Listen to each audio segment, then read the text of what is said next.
The world of business has always latched on to topics of glamour seeking attention. But it has also evolved in its fairness. Inclusion and diversity is a topic that is catching a lot of attention and action these days. Asia, from this context, is very relevant, given it is home to two-thirds of the world population. But what's happening in Asia from an inclusion and diversity perspective? What are leaders thinking about it? What are they doing about it? What are their challenges? Let's understand and explore that a little further with Grace Epp from Accenture. ASEAN is a very interesting region from an inclusion and diversity perspective, given that the facets of diversity here extends beyond the standard facets of the West. It goes to the extent of religion, culture, ethnicity, and whatnot. Let's hear more from Grace. Thank you, Arun. I'm the head of HR for Accenture ASEAN, and yes, the inclusion and diversity agenda is a very important thing, both in terms of the position I hold, but more importantly, it's something that I've always been very passionate about, right? And I've been passionate about this topic because I feel I've been a recipient of incredible support to be the best that I can be, and I feel that it's absolutely important to pay it forward, to be able to leave a legacy, to be able to create and make an impact in a community where I would love to see both men and women thrive.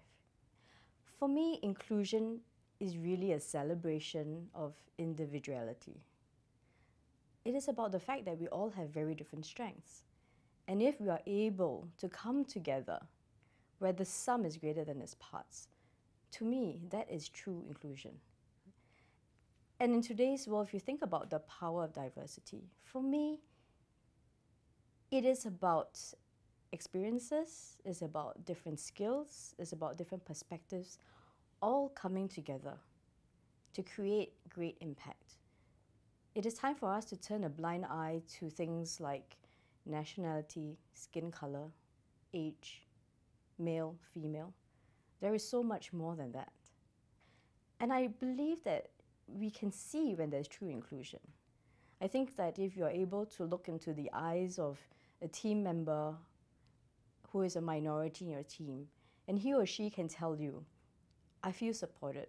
I feel I'm able to perform at my best, right? And that the environment is supportive of that. To me, when someone who's a minority in your team feels that, that for me is true inclusion. No, that's very interesting, right? So you brought in a point of looking at someone from a minority, you look at him and you feel whether there's an inclusion or not in the environment, right? That's right. But if that is the case, is it how the world looks at it? So for example, let's come back to Accenture. So Accenture made a statement that by 2025, you want 50% of your workforce to be women, right? That sounds to me like a number. Is diversity and inclusion all about a number, or is it that feeling or a mindset which you talked about? Totally. I think it's a great question. I think the old axiom actually holds true. What gets measured gets done. Right? And I think it is really bold leadership in action for us to come out and say, this is important. It is not just important, it is urgent. For us, real diversity is a source of strength. It is about the ability to bring creativity, innovation to the table, and it's something that we are absolutely committed to. But what we are concerned about is not just a number. It's about how we get there. How do we create that support? How do we enable everyone, both men and women, to really thrive in their careers at Accenture? One of the things that we've actually done is to release a research called Getting to Equal. And it is an annual research that we have done over the last 14 years as we've been celebrating International Women's Day. And this year's topic, Getting to Equal, is all about what are the factors that actually make a real significant impact in creating an inclusive workplace environment and a culture that allows both genders to thrive. And one of the key things that came out in that research was that where there are companies that take bold leadership, right, and they publicly declare their intent and purpose to create an inclusive environment and to support both genders. That was one of the key findings that actually came out. So I think it is the commitment, the energy, the momentum that we are generating to making this place inclusive that will make an impact and difference for us. Very interesting. So there are two perspectives which you brought out there, right? There are two pillars of ensuring that you achieve it. So one is bold leadership, the other one is culture, right? If I were to look at these two phases very closely, right? Leadership boils down to a few people in the organization, right? And culture in action boils down to mindsets. So let's take leadership first. If you look at leadership today, most of the leadership is still made of men. So how much effort do you think men who enjoyed the biases in their favor would take to ensure that inclusion and mindset becomes a larger agenda which might work backwards to them? And what is the role that leadership plays in the whole thing? So maybe we bring in a bit of an Asia context today, right? I think Asia is, for me, really the place to be in right now. There's so much energy, there's so much excitement, there's huge transformation, platform businesses being formed, disruption. And in view of the fact that for us to be able to drive such huge digital transformations, it is imperative that we leverage the best of Asia's talent. Right? If you look closer to home in Singapore, look at some of the statistics that are out there. About 30% of women in management positions, about 10% in boards. And these numbers have not changed very much over the years. And like you said, I attribute it back to the fact that we haven't done enough to change mindsets. Right? So much more needs to be done to truly shift the needle. And unless there is a true mindset shift, I don't think these numbers are going to change very much. And so if you think about leadership and the importance of leadership, there is no question that leadership sets the tone, right, for everyone. To be able to create an inclusive environment, a lot of it is about what the leadership says and does. If you think about what really matters, the language that we as leaders use has a huge impact. I also think that it is time to move beyond assumptions. As leaders, if we are able to not assume, but to ask, if we are able to ask, how may I care more? And create a level of flexibility that's specific to each individual's needs, beyond just the programs, right, or policies that are in place, but to create a sense of security that people can use these programs. That would be incredibly powerful. If I may touch back on the research that I talked about, getting to equal, one of the other very interesting data points that we saw was that in organizations where there was at least one senior woman leader, there is a 3 times higher chance of women getting up to manager level. I think that's a powerful statistic, right? And women in leadership matter. It is about role models. It is about correcting behaviors that are not supportive of an inclusive environment.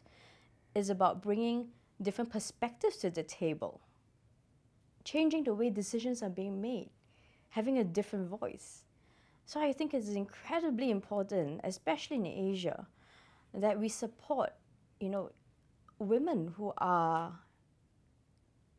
deserving of being in the leadership positions. And if I look around, both within the organization as well as in my network externally, I don't think we're short of talented, brave, courageous women. And I think it is time for us to both step up and support them. Absolutely, I completely agree. I don't think there is a shortage of talented women around. But coming from Asia, my own experience or thought process says that a typical woman in Asia, she goes through or she has to manage 3 different ecosystems, right? One is the ecosystem where she works. For example, if you take Accenture itself, Accenture is a multinational which has a global thinking and is taking inclusion and mindset very seriously. The second is an ecosystem where she works. Maybe Accenture in the US is different from Accenture in, say, Vietnam, right? So there's a local ecosystem that drives thought processes. The third is a mindset where she was born and raised in. So at any given point in time for a lady in Asia, there are three, or probably anywhere in the world, there are three ecosystems and the mindsets of these three ecosystems at play, which is very intangible. So how do you, as an organization or as a leader, put together programs that ensures that the masses change their mindset? Because what excites the general may not always excite the soldier, right? End of the day, a typical employee is interacting with the soldiers, right? So how do you change the mindsets, or to start with, measure the mindset and then initiate a change?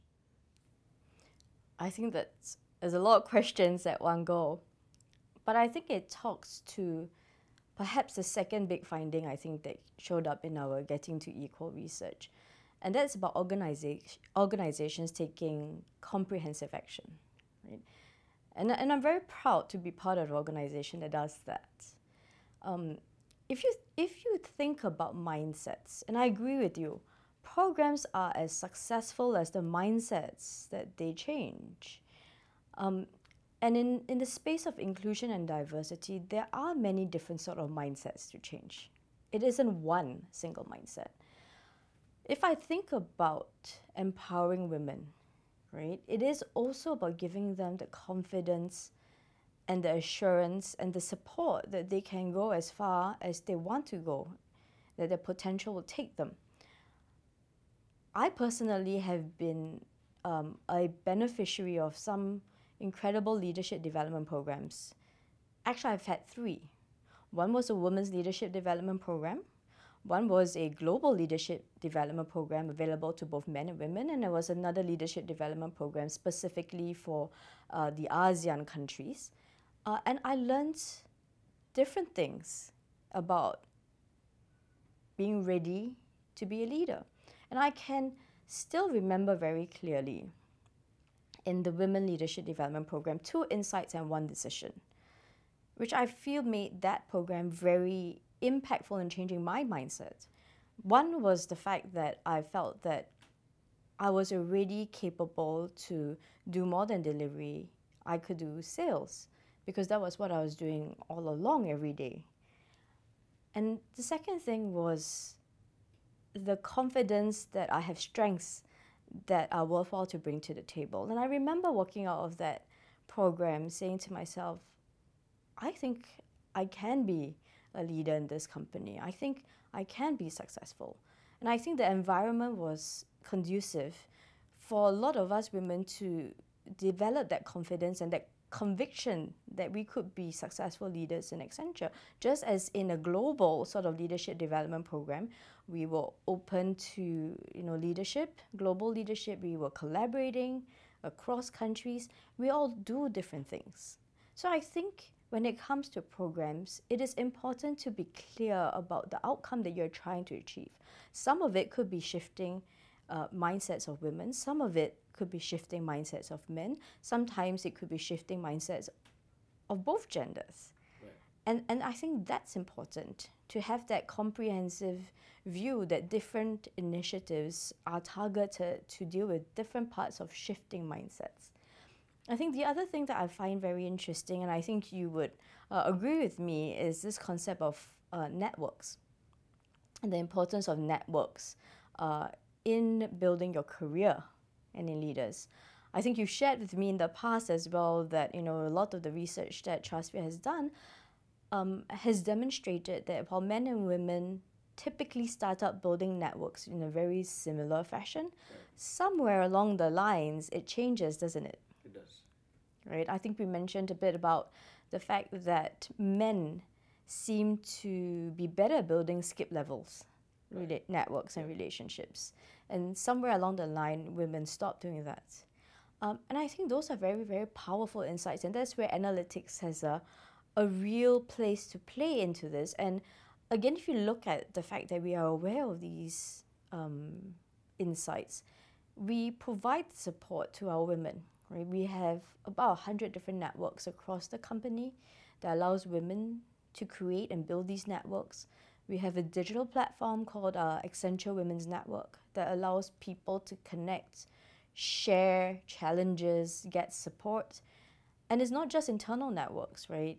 Even locally, if we look at how we network, we provide opportunities to our women to be able to network externally. For example, we have technology, our Accenture Technology Women Networks, where we make sure that we create that opportunity and help people have the ability to network and build those skills in networking. Right.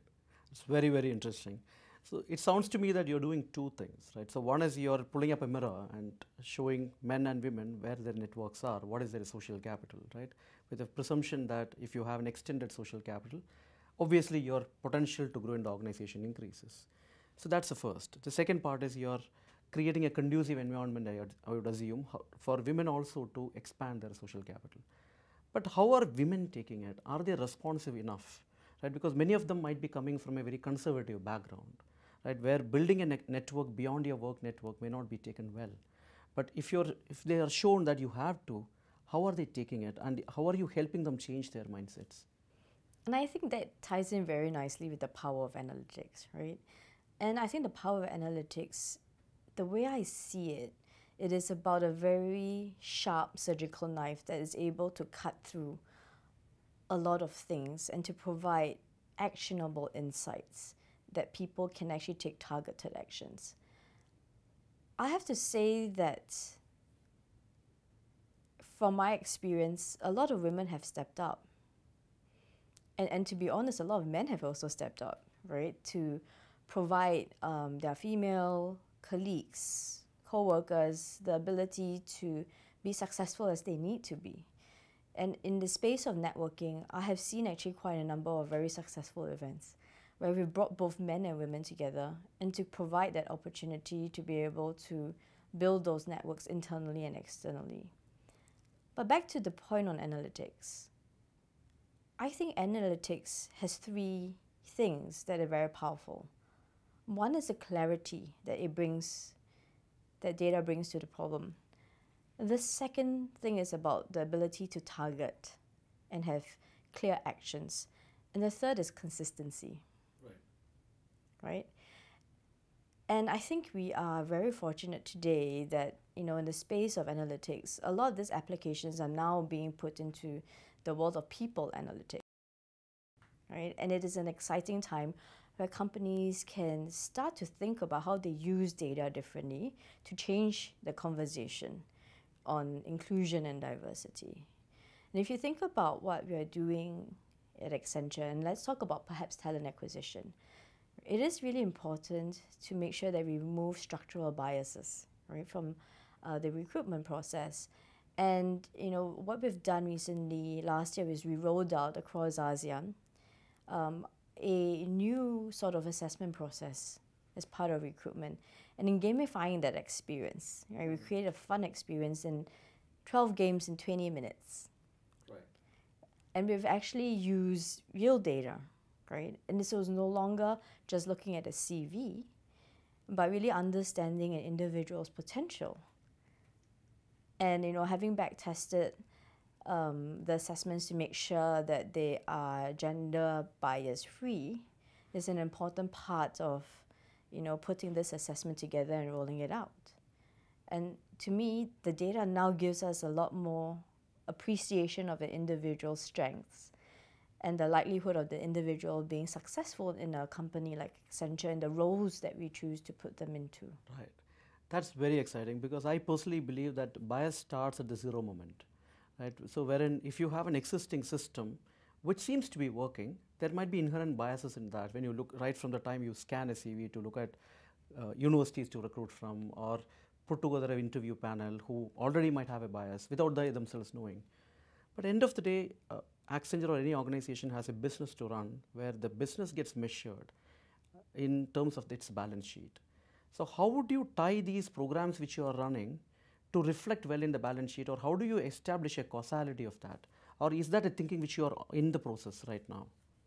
So I think that for a long time, we've done so much research internally, externally, to know that it is a clear case that organizations that bring creativity, organizations that have a good amount of diversity and inclusion brings creativity and innovation to the table.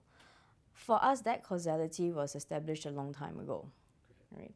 What we are trying to do now is really to up our game, to be able to increase the speed, to be able to see, how our actions and our programs and our mindsets can change at a faster speed to be able to bring this to a reality. Right, got it.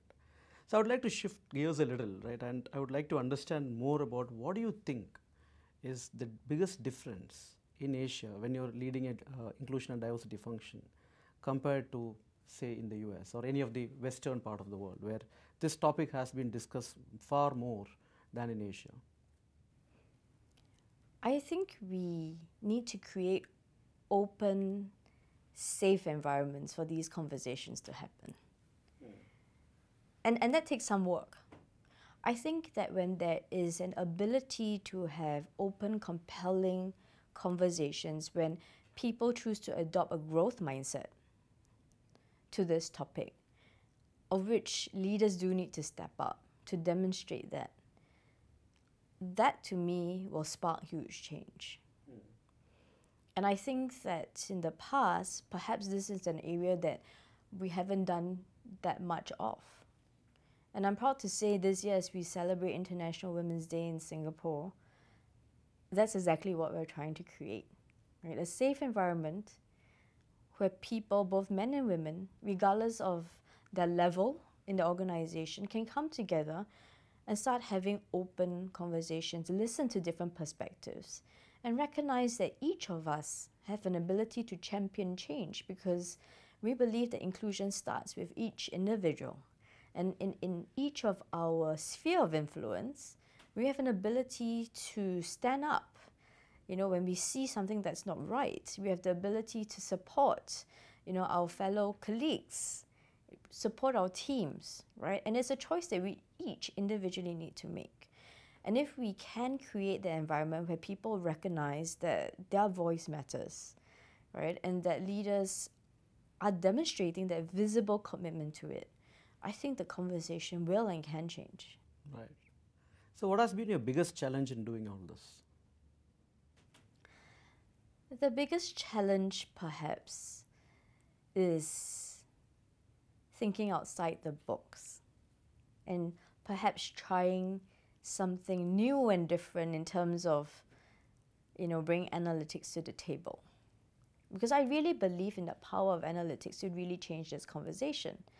But that includes perhaps doing things differently, exploring opportunities differently, and trying to find a time, right, to sit down and think about how we can use the power of analytics in a more effective way, such that each individual, department, or team is able to have the insights it needs that is specific to them, specific to their teams, and use that information to be able to drive real action. So any specific advice to upcoming diversity and inclusion leaders, specifically in Asia? Where do you think they should start, and what are the things you would suggest they should be very careful about at the start of the journey? I really think that it is Asia's time. And I think that the heartbeat of Asia can be strengthened with both men and women voices. And I think that it is time for both men and women in Asia to step up and own this inclusion and diversity agenda. I think it's in true partnership and in creating an openness and safe environment. That would be a great place to start. I do think that we have a long journey ahead. And I think each of us need to understand the nature of our own organizations and try and find the real sponsors, supporters, to be able to drive these conversations.